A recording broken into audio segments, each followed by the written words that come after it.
So this is the third situation where we have two corners correct, and the way we fix that now is that this piece here, this corner, we have to have a yellow facing towards us.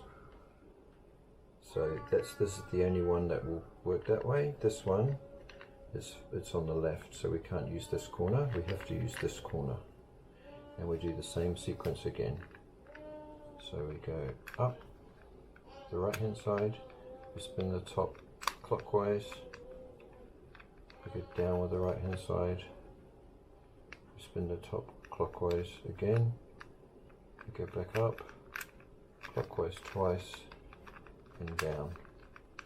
Now we have one piece, one corner will do correctly, and so this is, we put this bottom here and we do the same sequence. So up, around, down, around, up, and 2 times, and down. And then we start it from there, up, around, down, around, up, around 2 times, and down. And now we've got all 4.